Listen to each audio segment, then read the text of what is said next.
Hi guys, Honza from RECUMBENT.news here with Gary Solomon from Laidback Bike Report. I thought, because I had a nice opportunity to meet him in his house. Thank you for welcoming us with Matt Galat.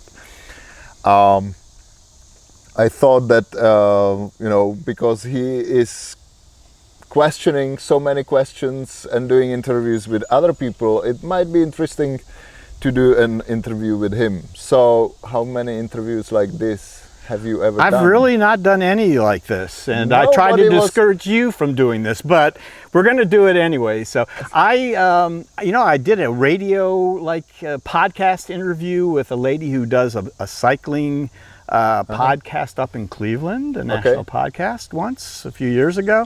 That's about it, because I don't find me that interesting. But hopefully this will see if we can disprove that. You are interesting by what you do for the recumbent community. So well, thank you. Thank you for that. So when did you start riding recumbents? Well, when our children were getting out of high school, my wife and I were thinking about things that we were going to do together, because when you raise a family and the kids grow up, you focus on the kids so much, and then when it's time for them to go off to college, it's time for you to kind of reassess the marriage and see what you're going to do together. And so that's what happened like around 1999 or so. And I had biked, and Marilyn had biked, when we were younger, but really weren't into that much biking, all on uprights. But she decided we should start with a couple of hybrid Sears bikes. And so we got those. We kind of liked it. We went on, we decided to go on an official ride, like an 8-mile ride. I think it was one of the Columbus Zoo ride or something. And the shortest distance was 8 miles. We did that, and we had a lot of fun, but 8 miles was like crazy long, and our butts hurt, and the whole thing you guys always hear about the discomforts of riding upright bikes. So we rode around a little bit, didn't want to do any more mileage than that, and I decided I better look into a more comfortable way of riding, and got online, even in those early days, and found Bike E, made out in Oregon, Washington area. And so we got a couple of Bike E's with fairings, and we rode those things for quite a few years, and that was our intro to it. And then since then we have gotten into a number of other bikes and trikes, of course, as we did. Okay. So when did you start the Laidback Bike Report? What was the motivation to start? So the reason I started the Laidback Bike Report was another life-changing event. I guess I was retiring. So this was 2015, and I was thinking about what I'm going to do in my retirement that would keep me interested and engaged and have fun. I'd been working with video for a long time, well, mostly with my family and a few things posted, but nothing too extravagant. And so YouTube was coming along, lots of people were on there. I loved recumbent bikes already, and so I thought, let's put together the video thing with my love of recumbent bikes, and started a YouTube channel a few months before I actually retired, and started doing monthly reports about interesting people in the recumbent world, industry and riders and touring and that kind of thing. And so honestly, that was almost 10 years ago now. So it's been a journey. People can watch it, of course, but how the first show looked like? Oh, it was terrible.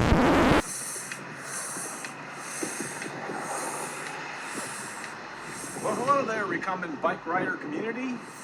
I'm just getting pumped up for our first Hangout on Air, February 1st. Be there.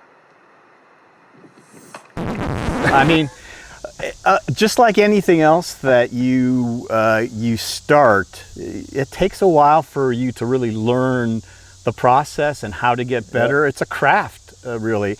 I say I did video for a long time, but I never did stuff for YouTube, and you want to make things as professional looking and as interesting as you can for your audience. So you work hard and you keep doing it. You make mistakes. And yeah, the first ones I look back now, wow, I was a much younger man then, so that's always shocking to see.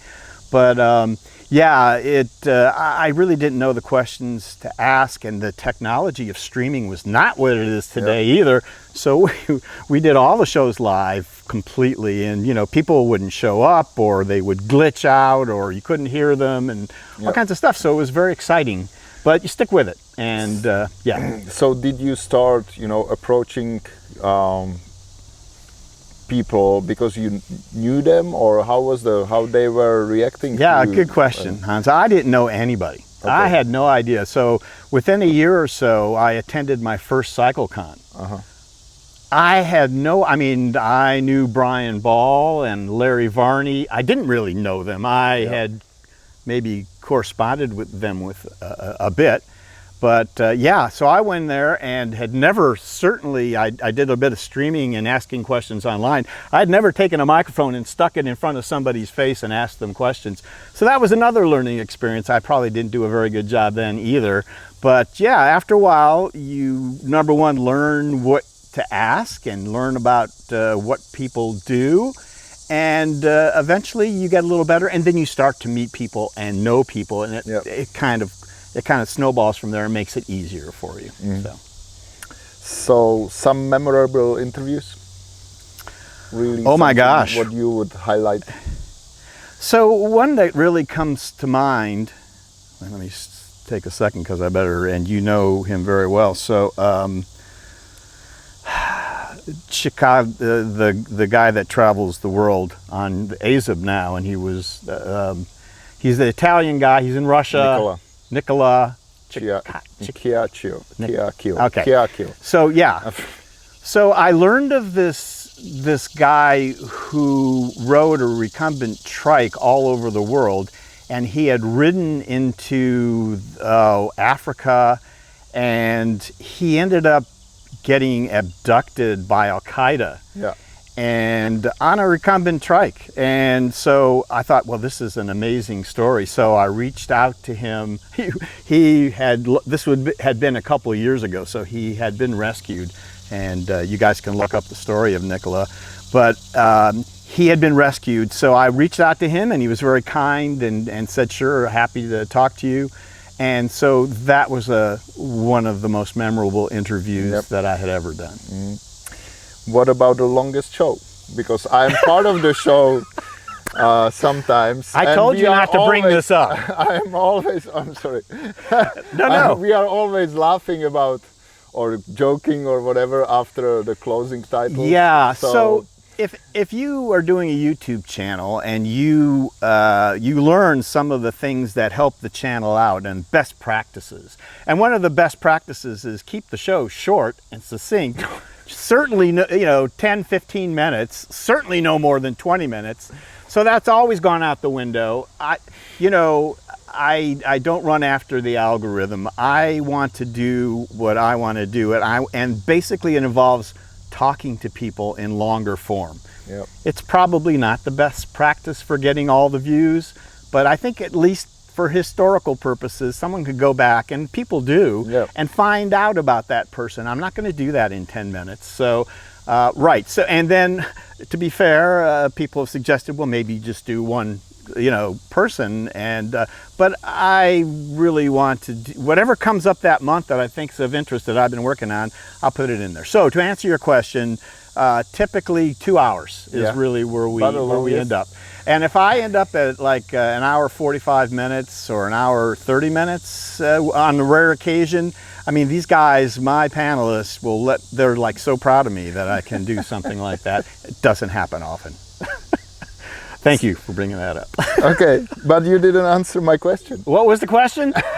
The longest one. Oh, like actually, what was the longest one? Wow, it closed in on 3 hours. I can't remember which one it was. Okay. I don't think I've the done length, not the one, but I think it was close to 3 hours. Okay. Yeah. So on the other side, how long does it take to prepare the show? Well, I don't work 8 hours a day, but I work so typically I do one show a month. And so I prepare all month. A day or two after my show has aired live, I get to work on my next project. And so that's going to involve finding people to interview. So asking a lot of people that are involved with whatever topic I want to cover. Would you be interested in coming on?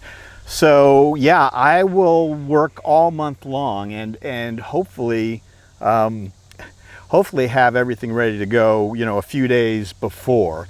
Occasionally I'll get some panelists who just at the very last minute will send me a video, or, I'm not going to name any names, Honza. But sometimes that happens and I just stick it right on there. It's not a problem. But yeah, I work most of the month, not an 8-hour day every day of the month, but I work probably 3 or 4 days a week. Mm-hmm. And then if I'm not working on that show, I'm working on shows coming up. Yeah. So it's like 2 hours a day, or? I guess maybe it averages out. Towards the end of the month, it's a lot more than that because I'm, editing, and editing takes a long, long time. So and then posting and then posting, promoting, and all that kind of stuff. So it takes a while, but it's fun. I mean, I love it. So what is the biggest issue you have to overcome every time? Or what is technical issue? Do you mean? Or I mean the biggest hurdle. I mean, the biggest hurdle is every YouTuber's hurdle, and that is to find something of interest for your viewers, and create a show that will hold people's interest. That's a very hard thing to do. Yeah. And so, you look at the success of previous shows, and that's something that I do, but I pretty much just choose my own things that interest me. And things that I've heard from other people that they're interested in. It does not always pay off in terms of views.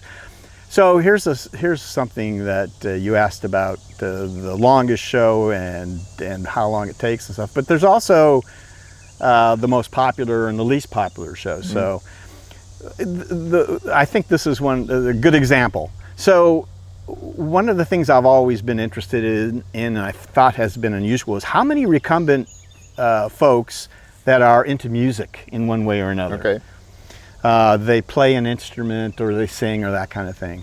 So I thought a couple of years ago, wouldn't it be a great idea to assemble some of these people, have them perform a little piece, talk about what they do in the recumbent world, and perform a little piece in music and recumbent? That would be great.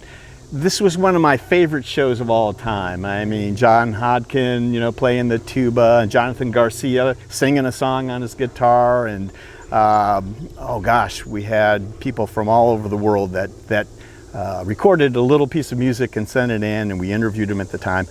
Tremendous. It is my least watched show ever. Right? So you cannot always predict it, and sometimes you do what your heart tells you to do, and just you move on. So. And the best one? Well, the best one, I think, you mean most popular? My most popular shows, without question, are my coverage shows of the events like CycleCon and Spezi. These even the long versions, or so I used to. Yeah, that's a good point. So I used to just make long versions. I would take I would interview as many people as I could at the shows. Trey and I would go booth to booth and get the interviews, and then I would edit, assemble it, put up the 2 or 2.5 hour video of that. And then a couple of years ago, I thought, you know what? It takes so long to do that after the show. You want to have it be newsworthy and be as close to the time of the show. Sure. So I started posting the interviews as I edited them, and then put together that long form video with all the extras, extra drone shots, the outtakes, and all that stuff.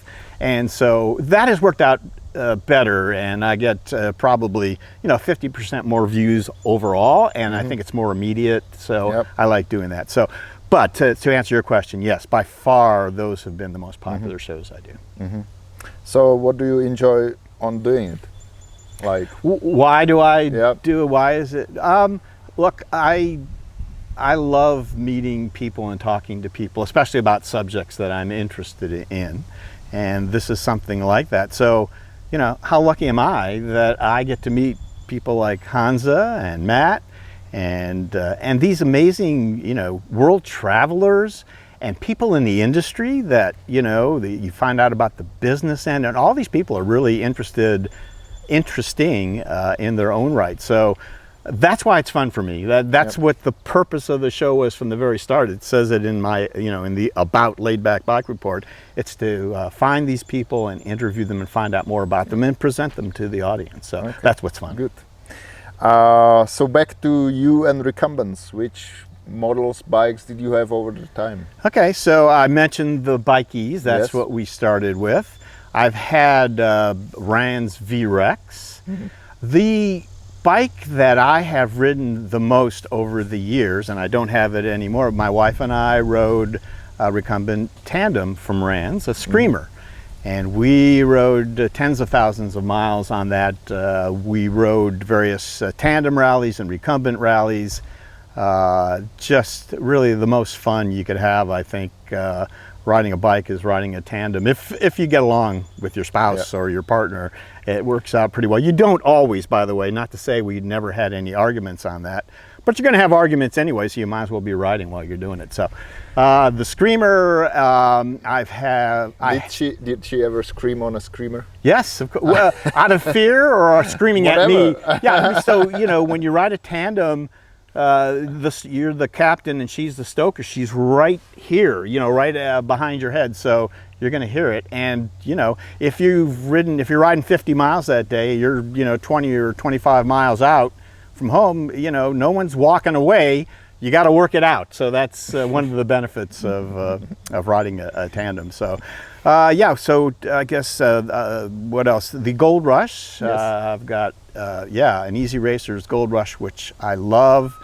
And trike-wise, we have Ice Sprint X's that we've had for a while.